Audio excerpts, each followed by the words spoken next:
नमस्कार, मैं आचार्य मोक्षित आप सभी दर्शकों का अपने इस विशेष कार्यक्रम में हार्दिक स्वागत करता हूं।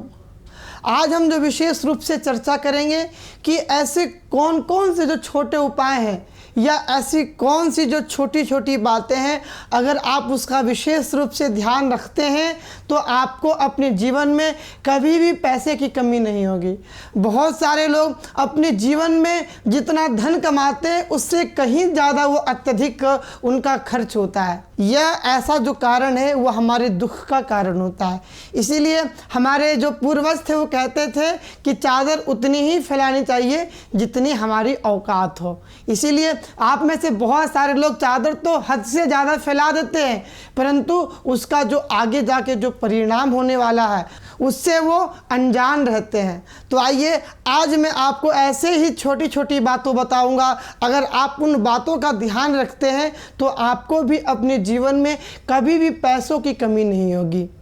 सर्वप्रथम पैसों की कमी और किसी कारण से नहीं, हमारे स्वयं के गलती के कारण से होती है।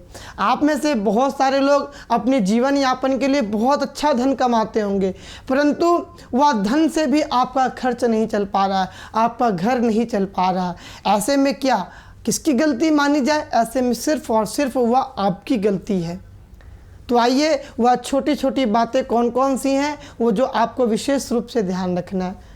हमारे शास्त्रों में बताया गया है कि वह व्यक्ति बहुत ही बुद्धिमान रहता है जो पैसों को जोड़ करके और आगे भविष्य के लिए रखता है।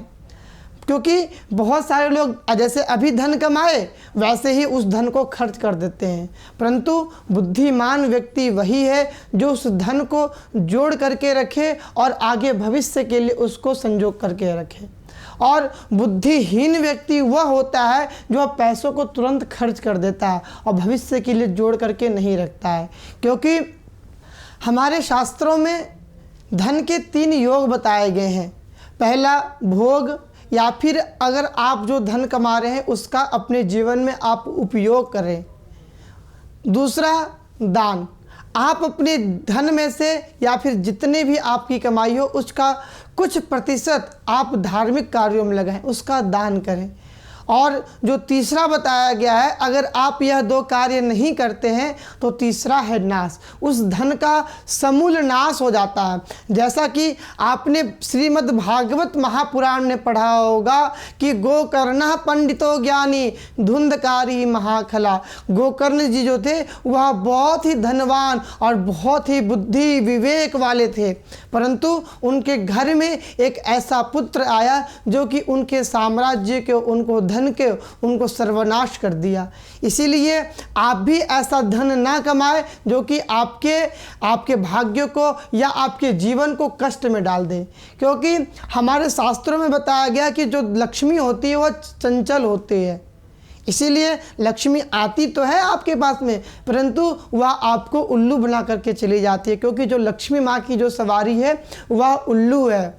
इसीलिए आप अपने जीवन में कभी भी गलत पैसा ना कमाएं, गलत कार्यों से पैसा ना कमाएं। और हमें कैसा धन कमाना चाहिए? तो 10 प्रकार से जो शुद्ध लक्ष्मी है वह लक्ष्मी हमें कमाना चाहिए। तो और जो दूसरा हमारे शास्त्रों में बताया गया है कि आप अपने जीवन में खर्च को अत्यधिक ना बढ़ाएं। जितनी आपको आवश्यकता हो आप अपने खर्च को उतना ही रखें, तो आपके जीवन में वह आने वाला जो समय है वह आपका उत्तम होगा। हमारे शास्त्रों के अनुसार धन को हमें उस प्रकार से कमाना चाहिए जो धन आपके लिए लाभकारी हो। वह धन किसी भी प्रकार का और वह धन आपका व्यर्थ है, क्योंकि आज के समय में बहुत सारे लोग धर्म परिवर्तन करके धन कमाते हैं। वह धन आपका किसी भी कार्य का नहीं है, वह धन आपका व्यर्थ है और वह धन किसी काम का नहीं जो धर्म परिवर्तन करके आप जो धन कमाते हैं। दूसरा, आपको विशेष रूप से भगवती माँ लक्ष्मी की आराधना करनी चाहिए। अगर आप यह उपाय को करते हैं तो आप मेरा विश्वास मानिए कि आपको भी अपने जीवन में कभी भी पैसों की कमी नहीं होगी।